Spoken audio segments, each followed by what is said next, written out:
Enchanté de vous rencontrer aujourd'hui. Donc, je suis Jocelyn Claes, commercial chez Tenexa et spécialiste sur toutes les solutions BMC.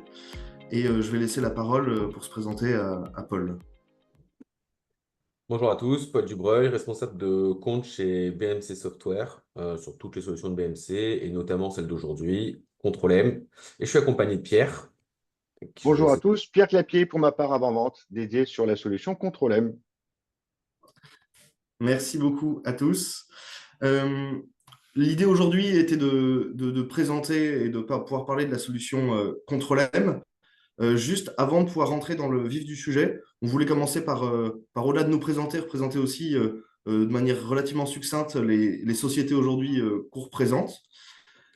Pour la partie Tenexa, aujourd'hui Tenexa, c'est une ESN française qui a à peu près un peu plus de 1000 personnes et 105 millions de chiffre d'affaires, et qui est la fusion de différents groupes spécialisés dans plein de différents domaines, qu'on va retrouver aujourd'hui chez nous avec cinq grandes offres qui vont être sur la partie de la cybersécurité, du cloud, de l'infrastructure et des applications, des utilisateurs finaux, et de la partie qu'on représente aujourd'hui pour les solutions telles que Control-M, la partie consulting et intégration logicielle.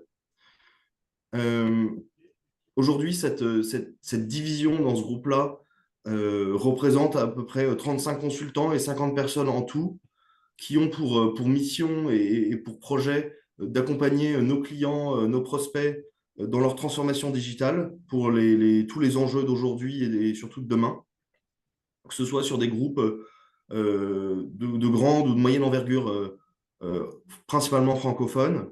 Et on est capable de les accompagner avec une présence en France qui est déjà très développée, qui commence même en Europe. Et nos expertises dans cette division, on va arriver sur l'ordonnancement qu'on a mis tout à la fin parce que c'est le sujet de transition, mais que ce soit historiquement toute la partie TSM, ESM, la partie plus ITAM avec la gestion des assets et la partie de la gestion des opérations, et enfin de l'ordonnancement au travers de différents cas d'usage qu'on va pouvoir le voir aujourd'hui. Et on accompagne nos clients dessus, on va dire de l'origine, c'est-à-dire de comprendre quels sont les enjeux au travers de conseils et d'audits, en passant par l'intégration des solutions, des process, la formation des équipes sur ces méthodologies et sur ces solutions, pour ensuite être capable de vous accompagner au travers de services managés, de TMA, de support, tout au long de votre évolution. Et pour ce faire, on travaille depuis aujourd'hui de nombreuses années avec BMC Software, au travers de différentes solutions qui représentent les différents parties que j'ai pu vous présenter avec solutions comme Discovery, Client Management, ITSM et aujourd'hui principalement Control. Je vais laisser la main à Paul qui va pouvoir rapidement aussi vous présenter enfin, l'éditeur BMC, et je vais lui laisser la parole. Merci beaucoup, Jocelyn. Alors du coup, on va basculer sur la partie BMC.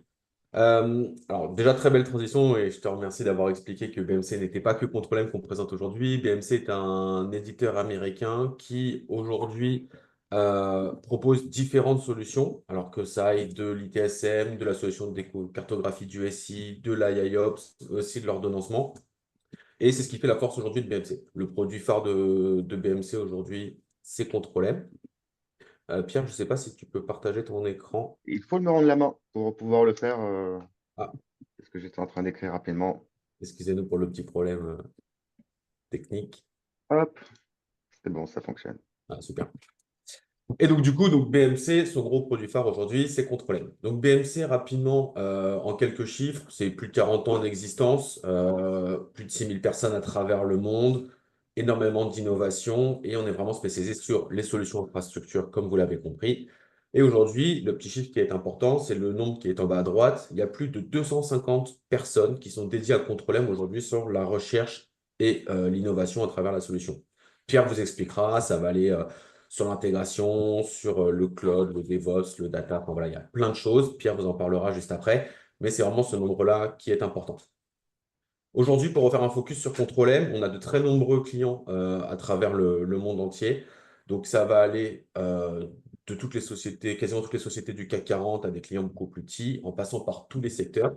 Ce qui est important, c'est de pouvoir se dire que Control-M, c'est un outil qui est performant, quel que soit le niveau d'infrastructure et quelle que soit l'infrastructure du client. Que vous ayez des sites distants, que vous soyez déployé à travers le monde ou vous ayez juste une infrastructure en local plus petite, plus restreinte, Control-M va fonctionner et pourra répondre à vos besoins.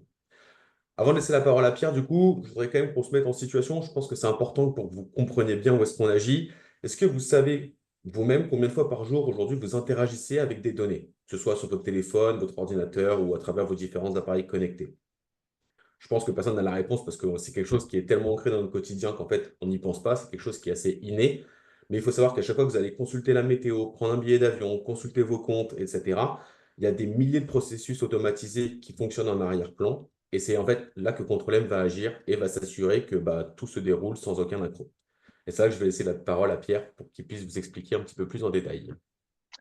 Merci Paul. Bon, on va rentrer du coup maintenant dans le vif du sujet. Je vais commencer par le sujet DataOps d'aujourd'hui pour très brièvement rappeler un petit peu ce qu'est le DataOps. C'est vrai qu'on ne parle pas aujourd'hui d'une solution logicielle quand on parle de DataOps, mais plus d'une discipline, d'une organisation qu'on met en place pour pouvoir justement piloter l'ensemble des workflows associés au traitement de la donnée, que ce soit l'ingestion, la collecte, le traitement, tout ce qui va être mise en qualité, enrichissement, mais aussi la mise à disposition de ces données dans une organisation au travers des différents outils de business intelligence. Concrètement, le DataOps, ce qu'on vous dit ici, il y a une grosse inspiration du DevOps, qui elle est plus effectivement centrée sur l'automatisation des processus d'intégration et de livraison continue quand vous avez effectivement des changements applicatifs assez réguliers. Donc, l'idée derrière tout ça, c'est vraiment de l'automatisation et c'est ce que propose effectivement Control-M dans un contexte d'ordonnanceur justement et voir l'ensemble des valeurs que peut apporter la solution dans ce type d'environnement. Donc, quand on parle de DataOps, derrière, concrètement, c'est quoi? C'est des pipelines de données. C'est ce qui va permettre, dans un premier temps, de pouvoir opérer l'ingestion et l'intégration de vos données. Donc, vous avez des applicatifs, des ERP, des CRM qui génèrent de la data. Cette data, elle est bien souvent récupérée, stockée dans des bases de données, dans des dataware, dans des entrepôts de données, puis ensuite manipulée. Comme je disais, on a de la mise en qualité, on a de l'enrichissement, on a de la validation, de la correction, du traitement de la data. Aujourd'hui, on parle aussi beaucoup d'IA.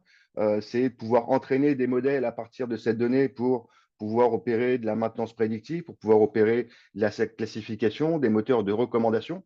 Mais c'est aussi, au bout de la chaîne, toute la partie business intelligence, donc des solutions comme Tableau, Click qu'on voit assez régulièrement et qui permettent finalement de générer l'ensemble des rapports nécessaires à une organisation pour pouvoir prendre l'ensemble des décisions au quotidien.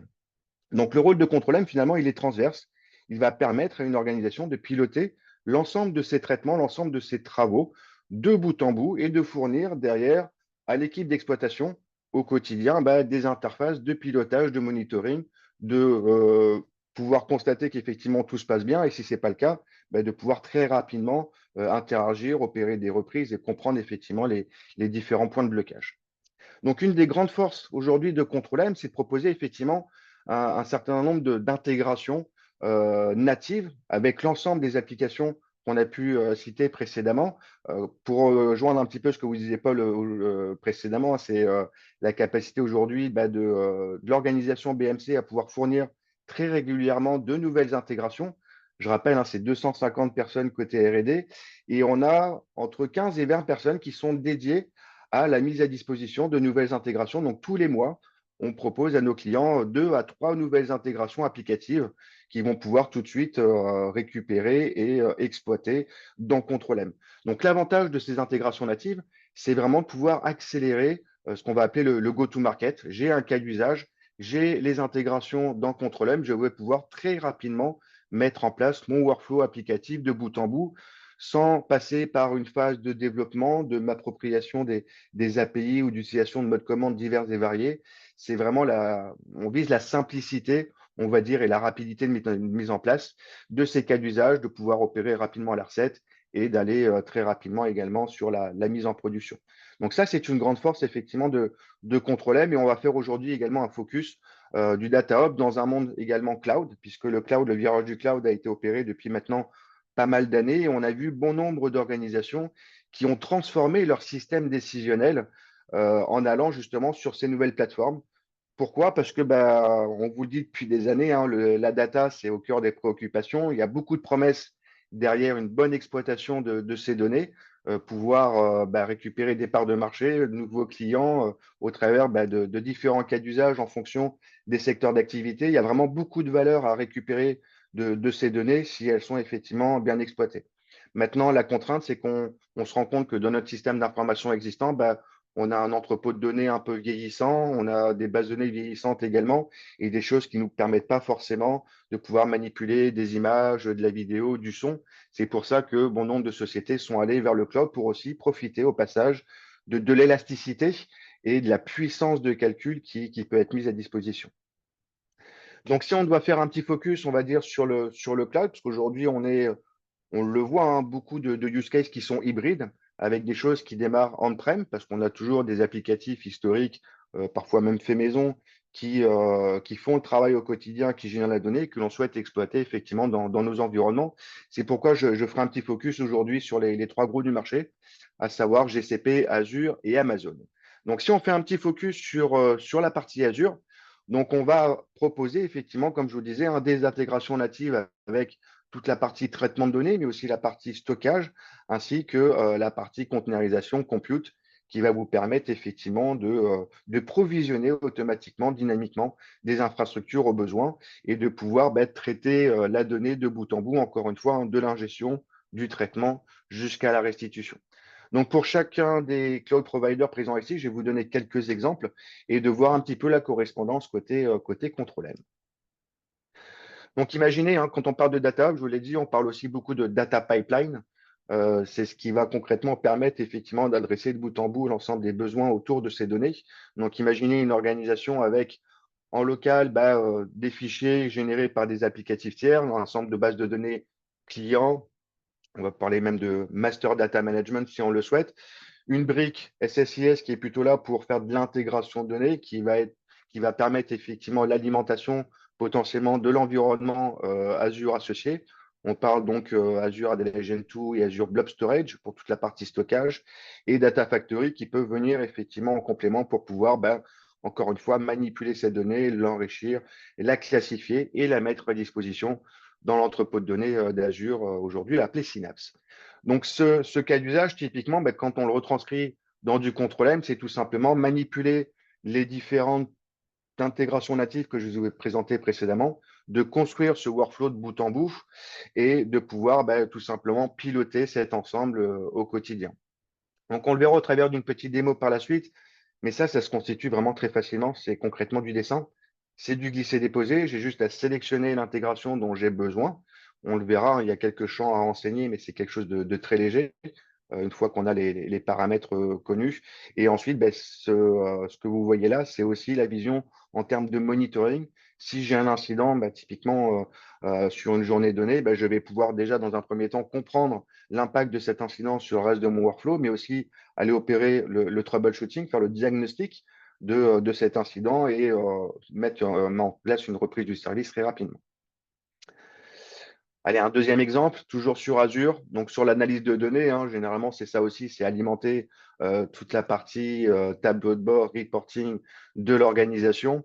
Donc vous avez des phases de réplication, de processing, encore une fois, de data modeling et présentation ici avec la partie Power BI. Encore une fois, vous aurez très facilement la possibilité de mettre en place ce workflow de bout en bout côté contrôle M. De la même manière, hein, c'est du glisser-déposer, je sélectionne la bonne intégration, je la configure et c'est terminé. Vous noterez, je vous le présenterai par la suite, un composant de SLA. Donc ça, c'est typiquement monitorer finalement les niveaux de service associés à un data pipeline. C'est-à-dire que potentiellement, j'ai des contraintes horaires en termes d'exécution, de temps d'exécution de l'ensemble de ma chaîne, ou des contraintes horaires sur la fin de cette chaîne pour la mise à disposition de ces rapports. Eh bien, je vais pouvoir monitorer justement le respect de ces contrats de service avec un composant dédié qui est le SLA Checkpoint et qui va me permettre d'indiquer finalement quelle est cette contrainte et de pouvoir la représenter au niveau du monitoring. Donc, c'est d'aller au-delà de se dire l'ensemble de mes traitements sont bien exécutés. C'est aussi de se demander est-ce qu'ils se sont bien exécutés en temps et en heure. On verra également cette partie par la suite dans le cadre de la démo. Un petit tour côté GCP, donc de la même manière, hein, vous voyez un ensemble d'intégrations côté intégration de données, big data et autres. Pareil sur la partie compute et conteneurs. Tout ça, donc, c'est proposé nativement dans la plateforme. Et encore une fois, un gain de temps énorme sur la mise en place de ces use cases. Et puis aussi, à moyen et long terme, ben, c'est des coûts de maintenance en moins, hein. Quand on n'a pas ça, ben, généralement, c'est du scripting. C'est à vous de le développer. C'est à vous de vous approprier les API, le mode commande, de documenter tout ça. Et ça peut prendre du temps, de l'énergie et solliciter pas mal de personnes. De la même manière, un petit exemple, imaginez un pipeline de données avec GCP. Là, on va parler potentiellement de Google Storage, on va parler de Airflow, on va parler de BigQuery pour toute la partie entrepôt. Et de la même manière, c'est toujours pareil, hein, glisser, déposer, je constitue mon workflow et je vais pouvoir piloter ce workflow de bout en bout au travers de Control M. Et c'est aussi pour les organisations la possibilité de capitaliser sur l'existant. On a, comme vous le disiez, Paul, hein, énormément de clients aujourd'hui dans le monde, hein. Control M est toujours la solution leader sur le marché de l'ordonnancement et solution qui gère déjà la production liée à l'ERP, au CRM, au maintien en conditions opérationnelles de votre infrastructure ou tout autre périmètre applicatif ou métier. Et l'idée, c'est de pouvoir venir justement enrichir et capitaliser sur Control M pour également piloter toute la partie data. Là, je vous donne un petit exemple pour comparer. Quand on parlait tout à l'heure d'Airflow, Airflow, ça va être essentiellement pour la plupart du scripting. Ça, c'est des choses du coup à développer, à maintenir dans le temps encore une fois. Et ici, la possibilité de décomposer déjà l'ensemble des différents travaux, ce qui va permettre un certain avantage en termes de reprise, de ne pas avoir à reprendre l'intégralité d'un processus depuis le début, sachant qu'aujourd'hui, on peut avoir des processus qui durent plusieurs heures, voire une dizaine d'heures, parce qu'on a forcément des volumes de données de plus en plus importants et qui a un impact sur les temps d'exécution de vos différents traitements. Donc, c'est aussi pouvoir être en capacité à se donner plus de granularité sur la reprise de vos workflows en cas d'erreur. Le dernier, Amazon, donc de la même manière, hein, vous voyez ici l'ensemble des intégrations natives qui sont proposées pour ce cloud provider. Donc là, on va parler d'Amazon Data Pipeline, Amazon Glue, Amazon EMR pour toute la partie Hadoop. Et de la même manière, profiter de ces intégrations natives pour pouvoir constituer très facilement vos workflows data et ainsi, comme je le disais, accélérer le go-to-market associé à vos différents cas d'usage. Donc, un petit exemple, généralement, voilà, une petite architecture en termes de pipeline de données, une migration Oracle vers le cloud Amazon avec pas mal de briques, effectivement, technologiques qui rentrent en jeu. Donc, si c'est comme l'infrastructure, hein, quand on est sur l'hybride, ça rajoute de la complexité. Et l'idée, justement, avec Control M, c'est de faire abstraction de cette complexité et de simplifier au maximum la mise en place et le pilotage de toutes ces opérations. Donc là, vous voyez tout un ensemble de traitements à la fois pour la récupération de données, pour la partie transfert, le stockage. On parle beaucoup effectivement de Snowflake, qui est une solution qu'on voit régulièrement chez nos clients, et puis toute la partie restitution généralement qui se trouve en bout de chaîne. Un dernier exemple, toujours sur Amazon. Donc, on a beaucoup de S3, EMR pour la partie Hadoop, comme je le disais, tout ce qui va être traitement des gros volumes de données, tout ce qui va être alimentation des modules d'IA. Enfin, on parle plus de moteurs de classification, de recommandation. Je vous ai parlé tout à l'heure de maintenance prédictive. Aujourd'hui, ce sont des vrais cas d'usage qui sont en production chez nos clients et la valeur, elle est là, hein. Le gain derrière, il est quand même généralement très, très conséquent.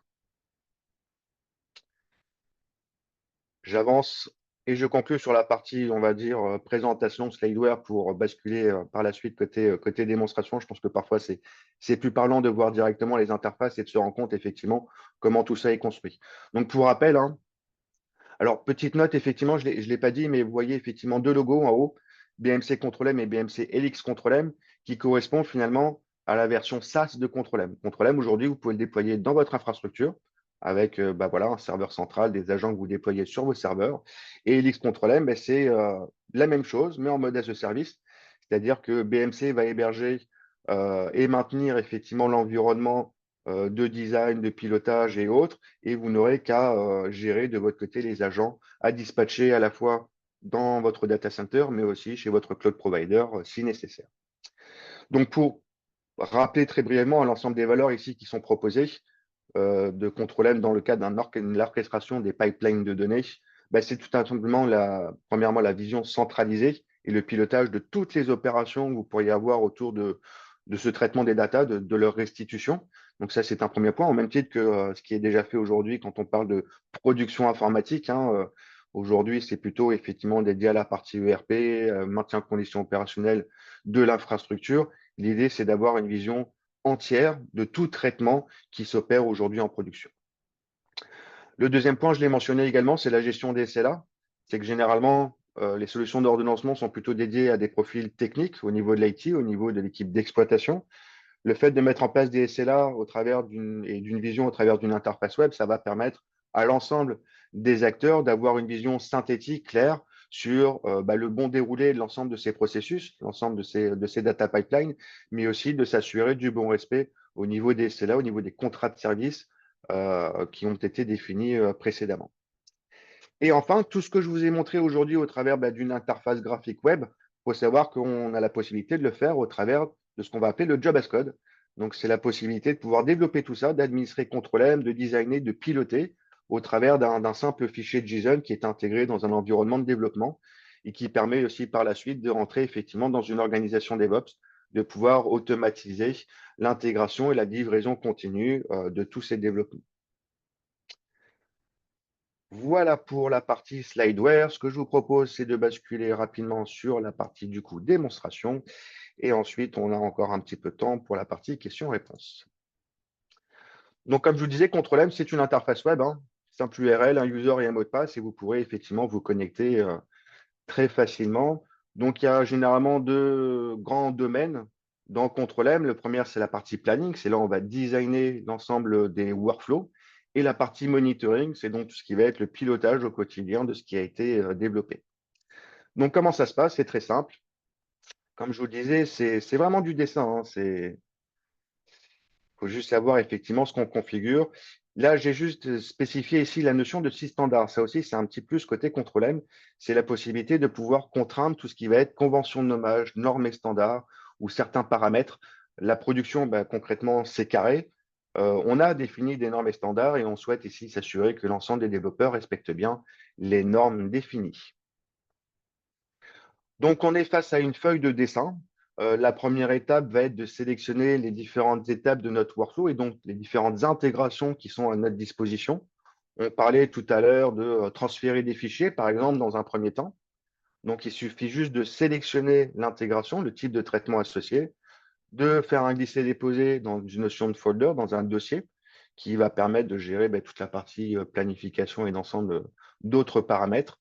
Pour un transfert de fichiers, généralement, on va s'appuyer sur la notion de connection profile. Donc, c'est, on va dire, le paramètre qui va me permettre de me connecter à la source et à la cible. Par la suite, définir le fichier source, les fichiers sources et la cible, et c'est terminé. Donc là, ici, on a concrètement 2-3 champs à renseigner. Une fois qu'on a fait ça, potentiellement, on va avoir de l'intégration de données. Je pense à la solution Informatica ou tout autre. De la même manière, je fais un glisser-déposer. Et là, pour Informatica, de la même manière, c'est un connection profile à renseigner, un folder au niveau du référentiel et le workflow associé. Et ainsi de suite. On va pouvoir constituer de cette manière donc, les différents travaux que l'on souhaite orchestrer, ordonnancer dans Control-M. J'en prends un autre, Airflow. Donc là aussi, Connection Profile, donc, qui est géré généralement par l'administrateur. C'est lui qui met à disposition ces fameux profils de connexion à cette population de développeurs. Et là, pour le coup, il y a juste une notion de DAG ID à renseigner pour pouvoir paramétrer le connecteur. De la même manière, si on parle également toute la partie restitution, donc on a mentionné par exemple Tableau. Là aussi, il suffit d'utiliser le traitement, le glisser-déposer et de sélectionner l'action à réaliser côté tableau et la source de données sur laquelle travailler. Donc ça, c'est vraiment la mise en place des différents traitements. Et puis après, on va juste, on va dire, définir le séquencement en séquence ou en parallèle des différents traitements que l'on n'a plus qu'à planifier au quotidien ou sur une fréquence donnée. Et c'est derrière de la production, quelque chose qui est poussé et qui est exécuté au quotidien et qui sera par la suite monitoré. Un dernier composant que j'ai mentionné précédemment, c'est le composant de SLA et qui se positionne généralement en bout de chaîne. Donc lui, il est assez simple. Il suffit juste de lui donner un nom en termes de nom de service et c'est ce qui s'affichera finalement au niveau du domaine de monitoring et définir ici quelle est la contrainte horaire à appliquer sur l'ensemble de ce workflow. Donc ça peut être effectivement une contrainte associée à un temps d'exécution de l'ensemble du workflow. J'ai une contrainte, c'est que ce workflow doit s'exécuter en moins d'une heure. C'est quelque chose que je vais pouvoir spécifier ici. Ou alors sur un temps de fin de traitement. J'ai la contrainte que mon workflow doit s'exécuter avant 18 heures ce soir ou 7 heures demain matin. Parce que derrière, j'ai des gens qui ne peuvent travailler que si les rapports, les données sont à disposition. Et c'est quelque chose que vous pourrez de cette manière très facilement inclure dans vos flux. Donc voilà concrètement comment on design, comment on met en place justement un cas d'usage, un workflow autour de la data avec Control M, donc quelque chose d'assez simple. Et encore une fois, notre force, c'est de vous proposer effectivement une palette d'intégration native. J'insiste pas mal là-dessus, mais c'est un vrai plus, hein, puisque ça accélère encore une fois la partie go-to-market. À noter également la possibilité de créer vos propres types de traitements. Donc là aussi, on a un petit module qui s'appelle Application Integrator et qui vous permet, en s'appuyant sur les API de l'application cible ou du mode commande potentiellement disponible, de créer vos propres jobs et de définir quels sont les paramètres à renseigner. Donc en gros, ça va permettre de cacher la complexité aux développeurs de manière à ce qu'il ait, lui, de son côté, juste quelques champs à renseigner, des cases à cocher ou potentiellement des listes déroulantes. Une fois que j'ai fait ça, ben, on va dire que je vais le recéter, bien évidemment. Je vais demain le passer en production et tout ce qui me reste à faire au quotidien. Donc ça, c'est pour les équipes d'exploitation. C'est le monitoring, c'est le pilotage de l'ensemble de ces traitements. Donc j'ai pour ça un domaine qui s'appelle monitoring et qui va me permettre d'avoir une vision à la fois très haut niveau. Donc on parlait de la vision service. Quand je mets en place des SLA, ben, j'ai un nom associé à mon métier, à mon applicatif, et je vais avoir une vision claire sur le bon déroulé, sur le bon respect des SLA associés.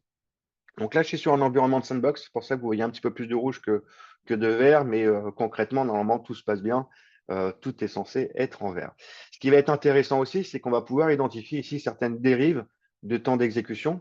Je vous l'ai dit, hein, parfois les volumes de données sont, on va dire, exponentiels et ça peut impacter effectivement les temps d'exécution associés. Et on va pouvoir ici constater de manière proactive que, au vu d'une dérive, le SLA ne sera pas respecté et potentiellement laisser le temps aux personnes de réagir et de faire des choses autour.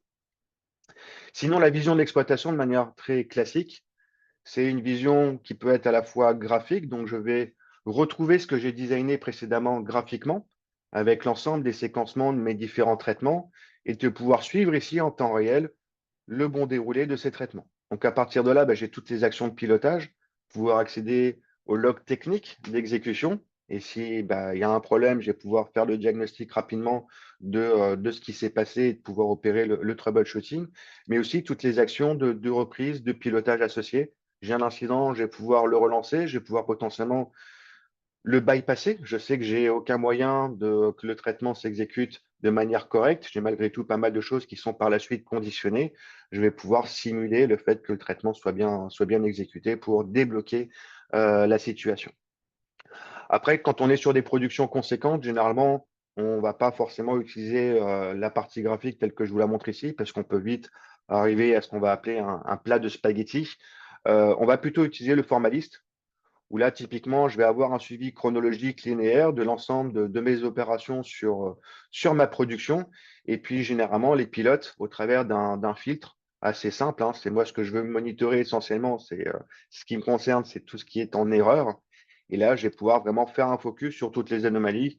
Et comme je vous le disais, hein, regarder les logs, comprendre ce qui s'est passé, contacter d'autres personnes potentiellement au sein de l'organisation et opérer toutes les actions de reprise et de pilotage associées. Voilà ce que je peux vous montrer de manière rapide, simple et efficace sur ce qu'est l'orchestration, l'ordonnancement de pipeline de données dans Control-M. Donc, quelque chose de très simple en termes de mise en place, en termes de design, en termes de configuration. C'est aussi là où on a beaucoup investi côté R&D, encore une fois, que ce soit sur l'interface web en tant que telle pour favoriser l'adoption, l'apprentissage, justement, la prise en main de Control-M, et derrière, travailler également sur toute la partie pilotage monitoring pour la rendre la plus accessible possible à différents profils, donc pas seulement des gens de l'IT, des gens qui ont un profil technique, mais aussi à des responsables fonctionnels, des responsables applicatifs qui ont également ont besoin d'avoir un suivi temps réel sur ce qui se passe en production par rapport à leur métier. Bien, merci beaucoup à tous pour votre attention et pour ces questions aussi et pour ce webinaire à Paul et à Pierre. Si jamais demain vous avez des projets ou des questions, n'hésitez pas aussi à revenir vers nous. On se fera un plaisir de pouvoir échanger avec vous et pouvoir voir comment est-ce qu'on pourrait répondre à vos enjeux. Et puis sur ce, je vais vous souhaiter une excellente journée. Et je remercie tous ces différents intervenants pour leur participation et leur aide sur ce webinaire. Merci beaucoup.